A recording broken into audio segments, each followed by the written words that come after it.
Hi ಎಲ್ಲರಿಗೂ ನಮಸ್ಕಾರ. ಹೆಂಗದೀರಿ? ನಾನಿವತ್ತು ಉತ್ತರ ಕರ್ನಾಟಕದಲ್ಲಿ ಹೀರೆಕಾಯಿ ಎಣ್ಗಾಯಿ ಮತ್ತು ಹಾಗಲಕಾಯಿ ಚಟ್ನಿ, ಜೋಳದ ರೊಟ್ಟಿ ಹೇಗೆ ಮಾಡೋದು ಅಂತ ನಿಮಗೆಲ್ಲರಿಗೂ ಹೇಳ್ಕೊಡ್ತಾ ಇದ್ದೀನಿ. ಬನ್ನಿ, ಮೊದಲಿಗೆ ಏನು ಮಾಡೋದು ಅಂತ ಹೇಳ್ತೀನಿ. ಮೊದಲಿಗೆ ಒಂದು ಮಿಕ್ಸಿ ಜಾರನ್ನು ತಗೋಬೇಕು. ಆ ಜಾರಿಗೆ ಹಸಿರು ಮೆಣಸಿನ್ಕಾಯಿ, ನಂತರ ಕಟ್ ಮಾಡಿ ಇಟ್ಕೊಂಡಿರ್ತಕ್ಕಂಥ ಕೊಬ್ಬರಿನ ಹಾಕೋಬೇಕು. ನಂತರ 1-2 ಇಂಚಷ್ಟು ಶುಂಠಿ ಇದೆಲ್ಲ ಹಾಕಿಬಿಟ್ಟು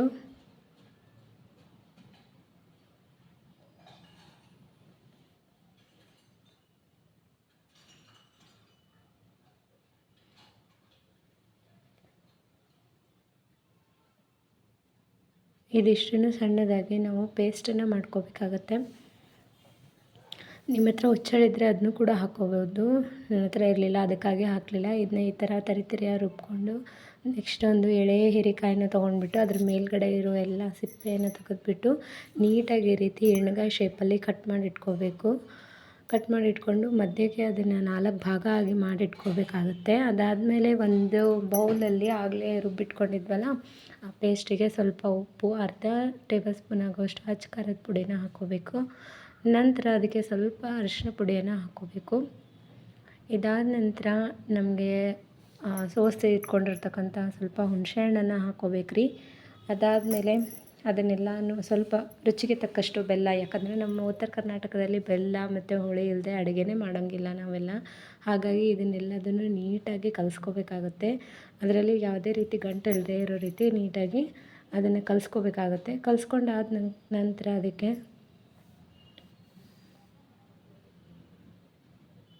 ಸ್ವಲ್ಪ ಹುರಿಗಡಲೆ ಹಿಟ್ಟನ್ನು ಹಾಕ್ಕೋಬೇಕಾಗುತ್ತೆ. ಇದರಿಂದ ರುಚಿ ಕೂಡ ಚೆನ್ನಾಗಿರುತ್ತೆ ಮತ್ತು ನೋಡಲಿಕ್ಕೂ ತುಂಬ ಚೆನ್ನಾಗಿ ಕಾಣಿಸುತ್ತೆ. ಈ ರೀತಿ 4 ಭಾಗ ಆಗಿ ಕಟ್ ಮಾಡಿ ಇಟ್ಕೊಂಡಿರ್ತೀವಲ್ಲ ಆ ಹೀರೆಕಾಯಿಗೆ ಇದು ಕಲಸಿಟ್ಕೊಂಡಿರ್ತಕ್ಕಂಥ ಎಲ್ಲ ಮಿಶ್ರಣನ ಒಂದೊಂದಾಗಿ ಅದಕ್ಕೆ ಫಿಲ್ ಮಾಡ್ಕೊತಾ ಬರಬೇಕಾಗತ್ತೆ.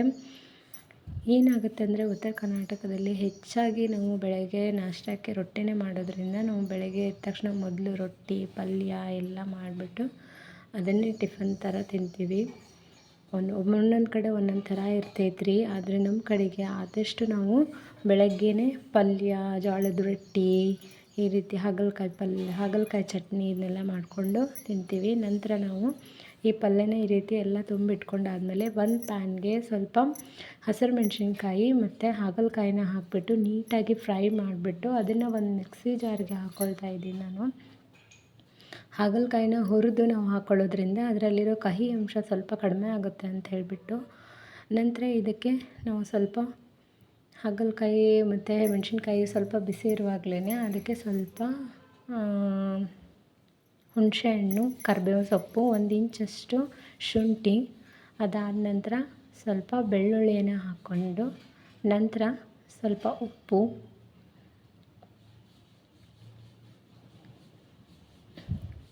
ಬೆಲ್ಲ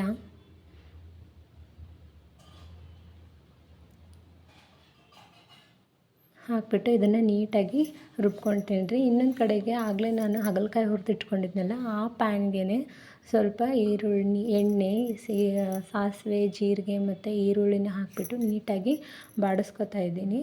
ಅದು ನೀಟಾಗಿ ಬಾಡಿಸ್ಕೊಂಡಾದ್ಮೇಲೆ ಇನ್ನೊಂದು ಕಡೆಗೆ ನಾನು ಕೋಸಂಬರಿ ಮಾಡ್ಕೊಳ್ತಾ ಇದ್ದೀನಿ ರೀ. ನಮ್ಮ ಕಡೆ ಎಲ್ಲ ಏನಂದರೆ ಅಡುಗೆ ಮಾಡಿದಾಗ ಸ್ವಲ್ಪ ಕೋಸಂಬರಿ ಇರಲೇಬೇಕು. ಹಾಗಾಗಿ ಕ್ಯಾರೆಟು, ಸೌತೆಕಾಯಿ ಮತ್ತು ತುರ್ಕೊಂಡು ಅದಕ್ಕೆ ಸ್ವಲ್ಪ ಚಿಕ್ಕದಾಗಿ ಕಟ್ ಮಾಡಿ ಇಟ್ಕೊಂಡಿರ್ತಕ್ಕಂಥ ಈರುಳ್ಳಿನ ಹಾಕ್ಕೊಂಡಿದ್ದೀನಿ. ಅದಕ್ಕೆ ಸ್ವಲ್ಪ ಉಪ್ಪು, ಮೊಸರು ಹಾಕಿಬಿಟ್ಟು ನೀಟಾಗಿ ಅದನ್ನು ಕಲಿಸ್ಕೊಳ್ತಾ ಇದ್ದೀನಿ. ಇದನ್ನು ಸಲಾಡ್ ಅಂತನಾದರೂ ಕರಿಬೋದು ಅಥವಾ ಕೋಸಂಬರಿ ಅಂತನಾದರೂ ಕರಿಬೋದು. ಆದರೆ ಜೋಳದ ರೊಟ್ಟಿ ಜೊತೆಗೆ ತುಂಬ ರುಚಿಯಾಗಿರುತ್ತೆ. ಮಸ್ಟ್ ನೀವು ಒಂದು ಸರಿ ಟ್ರೈ ಮಾಡಿ ನೋಡಿ, ತುಂಬಾ ಚೆನ್ನಾಗಿರುತ್ತೆ. ಇದಾದ ನಂತರ ನಾನು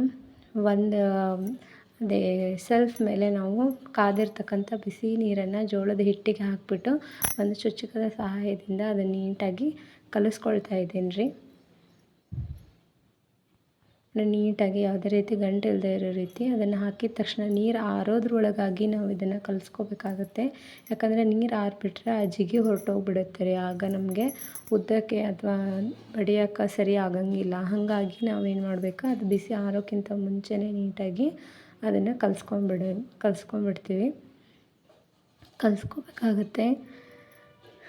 ಇತ್ತೀಚಿನ ದಿನಗಳಲ್ಲಿ ಹೆಚ್ಚಾಗಿ ಇಂಗ್ಲೀಷನ್ನ ಬಳಸ್ತಾ ಇದ್ದಾರೆ. ನಾವು ಕನ್ನಡದವರಾಗಿ, ಕರ್ನಾಟಕದವರಾಗಿ ನಾವು ಹೆಚ್ಚಾಗಿ ಕನ್ನಡವನ್ನು ಮಾತಾಡಬೇಕು, ಕನ್ನಡವನ್ನು ಬಳಸಬೇಕು ಅನ್ನೋದು ನನ್ನ ಆಸೆ. ನಿಮಗೆಲ್ಲ ಏನು ಅನಿಸುತ್ತೆ ಅಂಥೇಳಿ. ಹಾಗೆಯೇ ನಾನು ಕಲಿಸ್ಕೋತಾನೆ ನಿಮ್ಗೊಂದು ಕ್ವಶನನ್ನು ಕೇಳ್ತೀನಿ. ಏನಂತಂದರೆ, ಬಸ್ಸನ್ನು ಕನ್ನಡದಲ್ಲಿ ಏನಂತಾರೆ ಅಂತ ನೀವು ಯಾರಾದರೂ ನಿಮ್ಗೆ ಗೊತ್ತಿದ್ದರೆ ದಯವಿಟ್ಟು ನನಗೆ ಕಮೆಂಟ್ ಮಾಡಿ ಹೇಳಿ. ಒಂದು ವೇಳೆ ನೀವು ಹೇಳಿದ್ರಿ ಅಂತ ಅಂದರೆ ನನಗೆ ತುಂಬ ಖುಷಿಯಾಗುತ್ತೆ. ಇಲ್ಲ ಅಂದರೆ ಅದರ ಆನ್ಸರನ್ನು ನಾನೇ ಹೇಳ್ತೀನಿ. ನಿಮ್ಗೆ ಯಾರಾದರೂ ಬಸ್ಸಿಗೆ ಕನ್ನಡದಲ್ಲಿ ಏನಂತಾರೆ ಅಂತ ಗೊತ್ತಿದ್ದರೆ ಕಮೆಂಟ್ ಮಾಡಿ ಹೇಳಿ. ನಾವು ಮಾಡೋ ಈ ಅಡುಗೆ ಇಷ್ಟ ಆದರೆ ದಯವಿಟ್ಟು ಒಂದು ಲೈಕ್, ಶೇರ್ ಆ್ಯಂಡ್ ಕಮೆಂಟನ್ನು ಮಾಡಿ. ಈ ರೀತಿ ನೀಟಾಗಿ ಅದನ್ನು ನಾದ್ಕೋಬೇಕಾಗತ್ತೆ. ನಾದ್ಕೊಂಡು ಚೂರು ಗಂಟಿಲ್ಲದೆ ಇರೋ ರೀತಿ ನಾದ್ಕೋಬೇಕಾಗತ್ತೆ.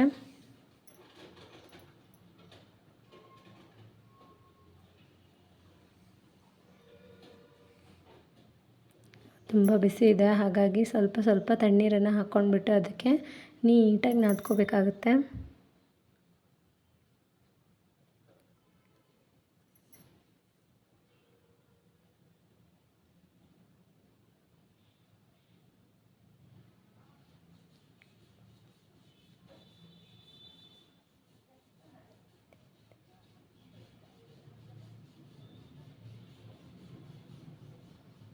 ಈ ರೀತಿ ಸ್ವಲ್ಪ ತಣ್ಣೀರಲ್ಲಿ ಕೈ ಹೊತ್ಕೊಂಡು ನೀಟಾಗಿ ನಾದ್ಕೋಬೇಕು. ನೋಡಿ, ಹಿಟ್ಟೆಲ್ಲ ಫುಲ್ ಜಿಗಿ ಥರ ಬರ್ತಾಯಿದೆ. ಈ ಥರ ಬಂತು ಅಂದರೆ ರೊಟ್ಟಿ ಚೆನ್ನಾಗಿ ಬರುತ್ತೆ ಅಂತ.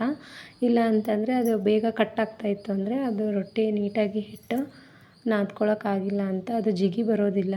ಆಮೇಲೆ ಅದನ್ನು ಉದ್ದುವಾಗೂ ಕೂಡ ಸರಿಯಾಗಲ್ಲ. ಆ ಹಿಟ್ಟನ್ನು ನೀಟಾಗಿ ರೋಲ್ ಮಾಡ್ಕೊಂಡ್ಬಿಟ್ಟು ಈ ರೀತಿ ಚಿಕ್ಕ ಚಿಕ್ಕ ಉಂಡೆಗಳನ್ನಾಗಿ ಮಾಡಿ ಇಟ್ಕೊಂಡಿದ್ದೀನಿ. ನಂತರ ರೊಟ್ಟಿಯನ್ನು ಉತ್ತಾ ಇದ್ದೀನಿ. ನಮ್ಮ ಕಡೆಗೆ ಬಡಿತಾರೆ ಹೆಚ್ಚಾಗಿ. ನನಗದು ಬಡಿಯೋಕೆ ಅಷ್ಟು ನೀಟಾಗಿ ಬರೋಲ್ಲ, ಹಾಗಾಗಿ ನಾನು ಉತ್ತಾ ಇದ್ದೀನಿ. ಉದ್ದಿ ಅದಾದಮೇಲೆ ಮೇಲ್ಗಡೆ ಇರೋ ಹಿಟ್ಟೆಲ್ಲ ಹೋಗಲಿ ಅಂತ ಲಾಸ್ಟಲ್ಲಿ ಒಂದು ಸತಿ ಮಾತ್ರ ಅದನ್ನು ತಟ್ಟಿ ನೀಟಾಗಿ ಈ ಥರ ಯಾವುದೇ ರೀತಿ ಸೈಡ್ ಎಡ್ಜ್ ಹರಿದೇ ಇರೋ ರೀತಿ ನೀಟಾಗಿ ಇಟ್ಕೋಬೇಕು. ಇದೊಂದು ಟ್ರಿಕ್ ನಿಮಗೆ. ನೀವು ಲಟ್ಸೋ ಲಟ್ಟಣಿಗೆಗೆ ಕವರ್ ಹಾಕ್ಕೊಂಡಿದ್ರೆ ಅದು ಯಾವುದೇ ಕಾರಣಕ್ಕೂ ರೊಟ್ಟಿ ನಿಮ್ಮ ಲಟ್ಟಣಿಗೆಗೆ ಅಂಟ್ಕೊಳ್ಳಲ್ಲ ಅನ್ನೋ ಕಾರಣಕ್ಕೆ ಆ ಕವರ್ ಹಾಕಿಬಿಟ್ಟು ನಾವು ಉದ್ದಾಕತ್ತೀನಿ ರೀ.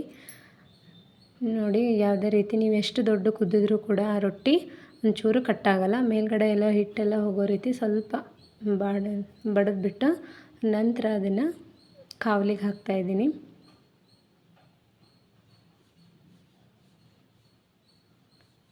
ನೋಡಿ,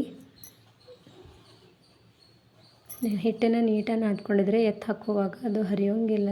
ಹಾಗಾಗಿ ಅದನ್ನು ನೀಟಾಗಿ ನಾದ್ಕೋಬೇಕು. ನಂತರ ಒಂದು ವಸ್ತ್ರದ ಸಹಾಯದಿಂದ ನೀರು ಅದ್ಬಿಟ್ಟು ಅದಕ್ಕೆ ಹಾಕಿ ನೀಟಾಗಿ ಎಲ್ಲ